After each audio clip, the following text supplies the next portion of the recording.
حضرت عائشہ رضی اللہ تعالیٰ عنہ فرماتی ہیں کہ یہ 3 قسم کی عورتیں بہت بابرکت ہوتی ہیں، جہاں ملیں ان سے شادی کر لو۔ بسم اللہ الرحمن الرحیم۔ حضرت سید عائشہ صدیقہ رضی اللہ تعالیٰ عنہ نے فرمایا، اے اسلام کے شہزادیوں، عورتوں میں یہ 3 خوبیاں اللہ تعالیٰ کو بہت ہی پسند ہے۔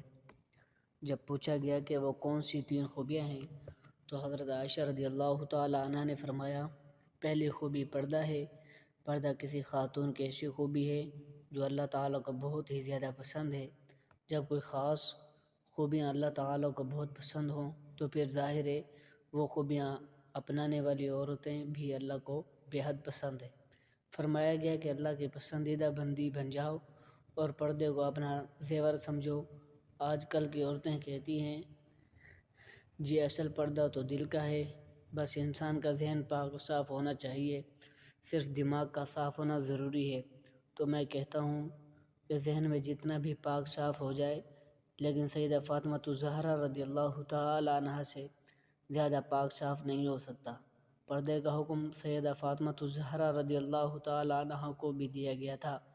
جاہلیت قدیمہ کی طرح جاہلیت جدیدہ میں ایک بار پھر بہنوں کی عزت و ناموس پر خطرات کے بادل منڈلا رہے ہیں۔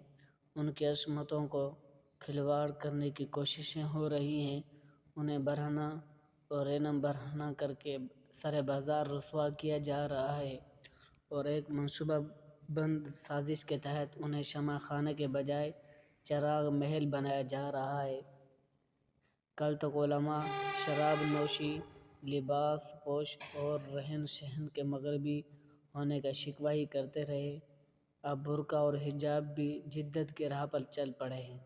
ہمارے یہاں ایک رواج بن چکا ہے کہ اگر خدا نخواستہ کسی گھر میں کوئی فوتگی ہو جائے، کوئی عزیز رشتہ دار یا کوئی قریبی فوت ہو جائے تو اس کی جدائی کا غم ہر چیز پر مسلط ہو جاتا ہے، حتیٰ کہ نماز پر بھی مسلط ہو جاتا ہے، پردے پر بھی مسلط ہو جاتا ہے۔ عورتوں کو اپنے پردے کا خیال نہیں رہتا، باپ بھائی بہن کو نماز کا خیال نہیں رہتا۔ محترم ناظرین، صحابہ کرام رضوان اللہ علیہم اجمعین کے دور میں جب کوئی فوتگی ہو جاتی، ظاہر ہے کہ خاندان والوں کے لیے یہ ایک بہت ہی غم زدہ صورتحال ہوتی ہے، لیکن پھر بھی غم خواتین کے پردے پر اثر نہیں ڈالتا۔ فوتگی کے دن بھی عورتیں پردے کا خاص خیال رکھا کرتی تھی۔ ہر چیز سے غم مسلط ہو جاتا تھا لیکن نماز پر مسلط نہیں ہوتا تھا۔ لوگوں کو پتہ ہوتا تھا کہ ابھی نماز کا وقت ہونے والا ہے، اٹھو اور نماز پڑھو۔ میت اکیلی پڑی رہتی ہے، کوئی پرواہ نہیں، لیکن وہ لوگ ہر حال میں نماز پڑھتے ہیں۔ اسلام کے ایک مقدس شہزادی کا واقعہ ہے، اس کا ایک ہی بیٹا تھا، وہ بھی اسلام و کفر کے معرکے میں شہید ہو گیا۔ اب یہ نیک خاتون آپ صلی اللہ علیہ وآلہ وسلم کے سامنے اس طرح حاضر ہوئی کہ سر سے لے کر پیروں تک پورا وجود پردے میں ڈھکا ہوا تھا۔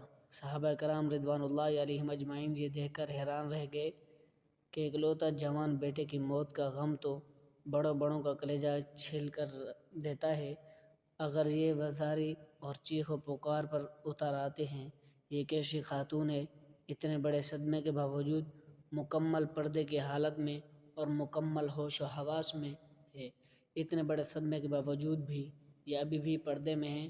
اور یہ اس دور کی بات ہے جب مشرکین کی عورتیں اپنے جوان بیٹوں کی موت پر نواخوانی کرتی تھی، ماتم کیا کرتی تھی اور بے پردگی کا عالم ہوتا تھا۔ اس نیک خاتون نے جب یہ باتیں سنی، یہ کیسی عورت ہے کہ اپنے جوان بیٹے کی موت پر بھی پریشان نہیں اور مکمل پر دے رہی ہے۔ اس نے کہا کہ میرے بھائیوں، میرا بیٹا چلا گیا ہے تو کیا میرا ایمان تو نہیں گیا؟ سبحان اللہ، یہ تھی اسلام کے مقدس شہزادی جن کی گود میں اسلام پلتا ہے۔ محترم ناظرین، حضرت عائشہ صدیقہ رضی اللہ تعالی عنہا نے فرمایا، دوسری خوبی جو اللہ کو بہت زیادہ پسند ہے وہ اپنے شوہر سے ٹوٹ کر محبت کرنا ہے۔ اب ایک عورت نکاح کے ذریعے سے اللہ اور رسول صلی اللہ علیہ وآلہ وسلم کی رضا کے لیے اپنا آپ ایک اجنبی مرد کے حوالے کر دیتی ہے، جیسے دو جانتی تک نہیں اور اسے پہچانتی نہیں، اس کی طبیعت کا پتہ نہیں، اس کے مزاج کا پتہ نہیں، وہ کس طرح کا انسان ہے، پھر بھی نکاح کے ذریعے وہ اپنے آپ کو اللہ اور اس کے رسول صلی اللہ علیہ وسلم کی رضا کی خاطر ایک اجنبی مرد کے حوالے کر دیتی ہے، پھر اس شخص کی اولاد کو 9 ماہ تک اپنے پیٹ میں رکھتی ہے، طرح طرح کی اذیتیاں سہتی ہے، موت کسی کیفیت سے گزر کر اس کی اولاد کو جنم دیتی ہے، موت کسی اذیت سے آنے کے بعد بچہ پیدا ہوتا ہے، پھر جب بچہ پیدا ہو جاتا ہے تو ایک ماں اپنی فکر بالکل ترک کر دیتی ہے، اپنا آپ بھول جاتی ہے اور اس بچے کی تربیت میں مصروف ہو جاتی ہے۔ یہی سوچ اس کے ذہن میں ہوتی ہے جب یہ بڑا ہو کر اچھی خدمات سر انجام دے گا تو کوئی یہ نہیں کہے گا کہ اس کی ماں نے اس کی تربیت اچھی نہیں کی۔ لیکن پھر ہوتا یوں ہے کہ جب وہ بڑا ہو کر اچھے کام کرتا ہے اور اچھی خدمات سر انجام دیتا ہے تو سبھی اس کے باپ کی تعریف کرتے ہیں۔ کوئی یہ نہیں کہتا کہ فلاں عورت نے اس کی ماں نے اس کی تربیت کی ہے جس کی وجہ سے یہ بڑا انسان بنا ہے۔ تو کئی سال تک جب وہ ہمارے بچوں کی پرورش میں لگ جاتی ہے اور اپنا آپ بھول جاتی ہے تو اس کے چہرے پر جھریاں نمودار ہونے لگ جاتی ہیں۔ پھر ایسی عورت کو کئی شوہر یہ کہہ کر ٹھکرا دیتے ہیں کہ عورت مرد کے پاؤں کی جوتی ہوتی ہے، وہ جب چاہیں جوتی کو تبدیل کر سکتے ہیں۔ اللہ اکبر۔ ایک بزرگ اور نیک انسان کی محفل میں لوگ بیٹھے ہوئے تھے، وہاں یہ بات چل رہی تھی کہ ایک مرد کہہ رہا تھا، کیا عورت مرد کی جوتی ہے؟ مرد کو جہاں بھی اپنے مناسب سائز کی جوتی نظر آئے وہ بدل لے۔ وہاں پر بیٹھے ایک شخص نے اللہ والے بزرگ انسان کی جانب رخ کیا اور ان سے دریافت کیا، حضرت کیا یہ شخص ٹھیک کہہ رہا ہے؟ تو بزرگ فرمانے لگے، اپنی سوچ کے مطابق بالکل ٹھیک کہہ رہا ہے، اور واقعی عورت مرد کے پیروں کی جوتی ہوتی ہے جو خود پاؤں کے مانند سمجھا جاتا ہے۔ فرمانے لگے، جو خود کو پاؤں جیسا تصور کرتا ہے تو وہ اپنی بیوی کو بھی پاؤں کی جوتی ہی سمجھتا ہے۔ یہی عورت کے سر کا تاج بھی ہو سکتی ہے، لیکن اس مرد کے لیے جو خود کو بادشاہ کے مانند سمجھتا ہے۔ جب ایک عورت ایک ایسے شخص کے لیے اپنی زندگی قربان کر دیتی ہے جس کے وہ نکاح میں آ جاتی ہے، اس کی خدمت گزار کرتی ہے، بچہ پیدا کرتی ہے اور اس کے بچوں کی تربیت کے دوران اس کے چہرے پر جھریوں کے نشان نمودار ہو جاتے ہیں، لیکن مرد اس بات کو سمجھنے کے بجائے جب یہ دیکھتا ہے کہ یہ عورت پہلے کی طرح خوبصورت نہیں رہی تو وہ دوسری عورت کی جانب مائل ہونے لگتا ہے اور اپنی بیوی کو چھوڑنے کے لیے تیار ہو جاتا ہے۔ تو ایسا مرد اپنی بیوی کی ہستی بستی زندگی میں زہر گھول کر رکھ دیتا ہے اور اسے کانٹوں کے بستر پر سونے پر مجبور کر دیتا ہے۔ تو کیا یہی انسانیت ہے؟ خدا را اللہ کی ان رحمتوں کی قدر کیا کریں، وہ کسی بھی شکل میں ہوں، ماں، بہن، بیوی یا بیٹی، ان کو عزت دیا کریں۔ حضرت عائشہ صدیقہ رضی اللہ تعالیٰ عنہ نے فرمایا، عورت کے اندر 3 خوبیاں اللہ تعالیٰ کو بہت ہی پسند ہے۔ جب پوچھا گیا، اے ام المؤمنین، عورت کی وہ کون سی خوبی ہے جو اللہ تعالیٰ کو بہت پسند ہے؟ تو فرمایا، نمبر 1 پر وہ یعنی پردہ کرنے والی عورت اللہ کو بہت ہی زیادہ پسند ہے۔ نمبر 2 شوہر سے ٹوٹ کر محبت کرنا، یعنی شوہر سے بے انتہا محبت کرنے والی عورت بھی اللہ کو بہت پسند ہے۔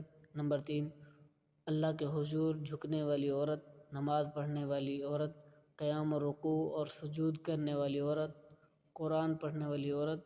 اور آج کل کی عورت کہتی ہے جی بچے زیادہ ہیں اسی لیے نماز پڑھنے کا وقت ہی نہیں ملتا، اللہ کے حضور جھکنے کا وقت ہی نہیں ملتا، تو اسے اسلام کے مقدس شہزادیوں سیدہ فاطمہ الزہرا رضی اللہ تعالی عنہا کے بابرکت گھرانے کی بات کرتے ہیں۔